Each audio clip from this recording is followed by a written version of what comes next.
بسم اللہ الرحمن الرحیم۔ السلام علیکم گائز، کیسے ہیں آپ سب لوگ؟ میں امید کرتی ہوں کہ آپ سبھی لوگ خیریت سے ہوں گے۔ ہماری آج کی ویڈیو فرینڈز بہت زبردست ہے اور دل دہلا دینے والی ویڈیو ہے، اس لیے اس کو لاسٹ تک دیکھیے گا اور چینل کو سبسکرائب کیجیے گا تاکہ آنے والی نئی ویڈیو آپ تک ضرور پہنچے۔ ہم اپنا ٹائم ویسٹ نہ کرتے ہوئے چلتے ہیں اپنی ویڈیو کی جانب۔ مغربی معاشرت کی ہمارے ہاں ایک گہری چھاپ دکھائی دیتی ہے۔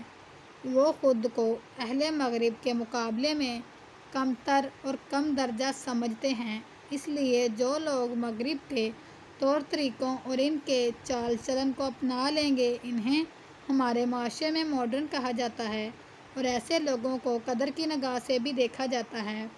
یہاں تک کہ اگر کسی خاندان کا کوئی فرد کسی مغربی یونیورسٹی سے تعلیم حاصل کر کے آئے یا باہر کچھ عرصہ گزار کر آئے تو ایسے شخص کو آتے ہی اس کے ہر قول و فعل میں مغرب کی ایک جھلک نظر آ رہی ہو تو اس خاندان کی جو مائیں اور عورتیں ہوتی ہیں وہ اپنے بچوں کو مثال دیتی ہیں کہ تمہیں بھی اس جیسا بننا چاہیے۔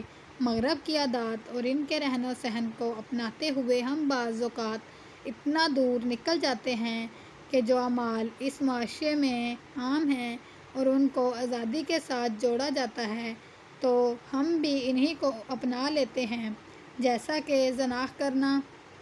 مغربی معاشروں میں زنا کرنے پر کوئی جبر نہیں ہے۔ اگر کوئی لڑکا اور لڑکی راضی ہیں تو قانونی طور پر ان کے والدین بغیر شادی کے ساتھ سونے سے نہیں روک سکتے، لیکن اس کے برعکس مسلم معاشروں میں زنا پر سخت وعید اللہ کی جانب سے سنائی گئی ہے اور زانی مرد عورت کو سنسار کرنے کا حکم دیا گیا ہے۔ اب جو شخص مغرب کے طور طریقوں کو اپناتا ہے تو وہ سب سے پہلے جسمانی تعلقات کو آزادی کے ساتھ استوار کرنے کو جدت کا نام دیتا ہے اور اسی کا ایک شاخسانہ میرا جسم میری مرضی بھی ہے۔ چنانچہ ایسے افراد معاشروں کے اندر بے راہ روی اور انتشار کا باعث بنتے ہیں اور اس کے ساتھ ساتھ اپنی آخرت کو بھی تباہ کر لیتے ہیں۔ آج کی ویڈیو میں آپ کو ایسی ہی لڑکی کے متعلق بتایا جائے گا کہ جس نے غیر مردوں کے ساتھ تعلقات قائم کیے اور پھر اس کی قبر پر ایسا عذاب آیا کہ اللہ کی پناہ۔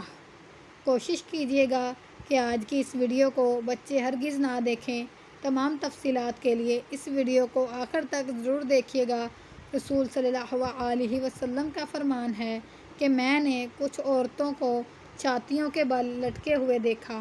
اس کے بارے میں آپ صلی اللہ علیہ وسلم نے بتایا کہ یہ وہ عورتیں ہیں جو شادی شدہ ہونے کے باوجود دوسرے مردوں سے ناجائز تعلق رکھتی تھیں۔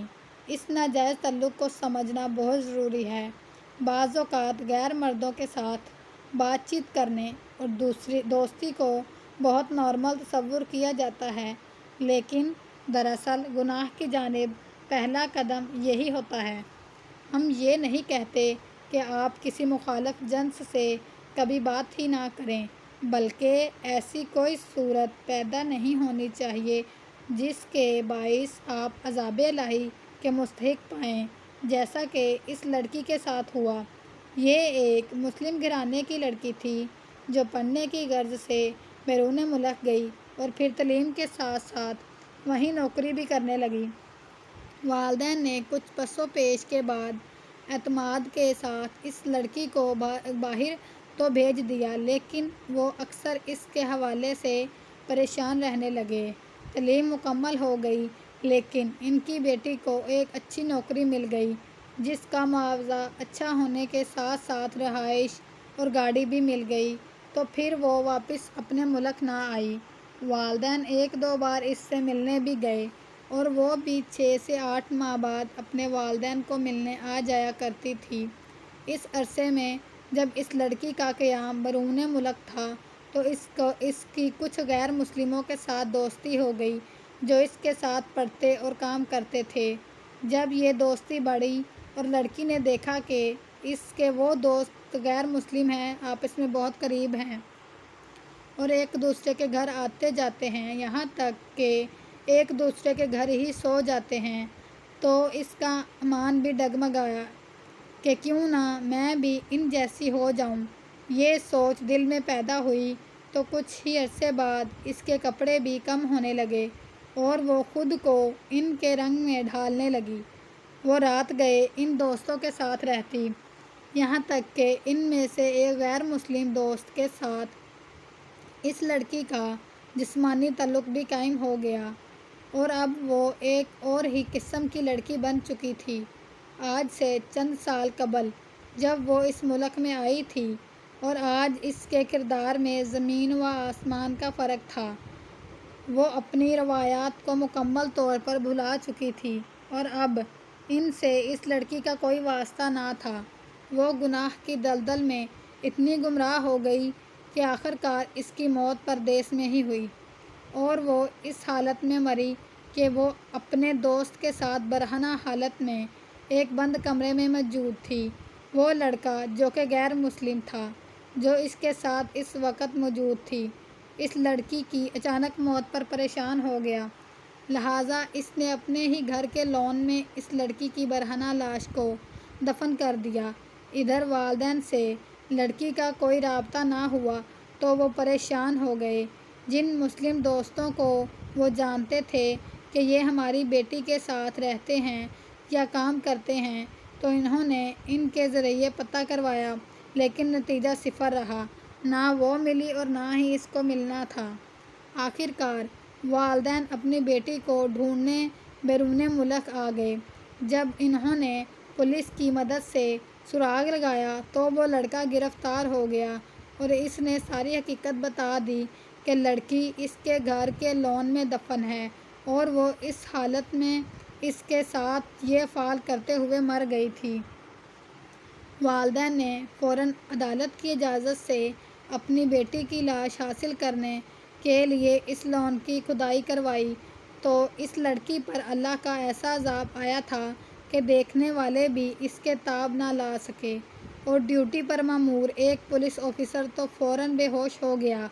اس لڑکی کی چونکہ برہنہ حالت میں اسی کے دوست نے دفنایا دیا تھا، لہٰذا وہ ابھی بھی اسی حالت میں تھی، نہ کفن تھا اور نہ ہی جسم پر کوئی اور کپڑا تھا، جبکہ اس لڑکی کے پوشیدہ اعضاء مکمل طور پر گل سڑ چکے تھے۔ اس کی چھاتیوں اور پوشیدہ اعضاء سے ریشہ جاری تھا جس میں عجیب قسم کے بڑے بڑے کیڑے رینگ رہے تھے۔ یہ وہ عذاب تھا جو اس لڑکی پر زنا کے گناہ کی وجہ سے آیا تھا۔ شریف اور باحیا مرد عورت تو اس کا تصور بھی نہیں کر سکتے، لیکن جس معاشرے سے حیا کا خاتمہ ہو چکا ہو اور بے حیائی اپنے عروج پر ہو، تو ایسے معاشروں میں زنا کو عیب نہیں بلکہ آزادی سمجھا جاتا ہے۔ ایسے معاشرے اسے فیشن کے طور پر اختیار کر لیتے ہیں۔ نبی کریم صلی اللہ علیہ وسلم نے فرمایا کہ حیا ایمان کی ایک شاخ ہے۔ یہی وہ حیا ہے جو انسان کو اس قسم کے گناہوں اور پھر ان گناہوں کے عذاب سے بچا لیتی ہے۔ جسمانی نوعیت کے جتنے بھی گناہ ہیں، ان سب میں حیا ایک پردہ اور رکاوٹ ہے۔ اسی حیا کی وجہ سے انسان غیر محرم کی جانب نظر نہیں اٹھا سکتا۔ اگر کسی مرد میں سے حیا ختم ہو جائے تو اس کے لیے اپنے گھر کی خاتون اور کوئی غیر عورت ایک برابر ہو جاتی ہے، اور اگر اسی طرح کسی عورت کی نظر سے حیا ختم ہو جائے تو اس کے لیے اپنے گھر کے مرد اور باہر کے مرد سب ایک برابر ہوتے ہیں۔ لہٰذا تنہائی میں اس کا نفس اس کو مجبور کر دیتا ہے کہ وہ کوئی ایسا کام کرے جس سے وہ زندگی کا لطف حاصل کر سکے، اور پھر وہ اخلاقی اور گندے کاموں میں اس طرح ڈوب جاتے ہیں کہ ان کی واپسی ناممکن ہو جاتی ہے، اور ان کا نتیجہ ایسا ہی ہوتا ہے جیسا کہ ہم نے یہ واقعہ آپ کے سامنے بیان کیا ہے۔ اس واقعہ کے بارے میں آپ کی جو بھی رائے ہے ہمیں کمنٹ میں ضرور بتائیے گا، اور اس پوسٹ کو اپنے دوستوں کے ساتھ شیئر ضرور کیجیے گا، شاید آپ کے ایک شیئر سے کوئی بھٹکا ہوا راہ راست پر آ جائے۔ ہم ملتے ہیں اپنی نئی ویڈیو میں۔ ایسی اور ویڈیوز دیکھ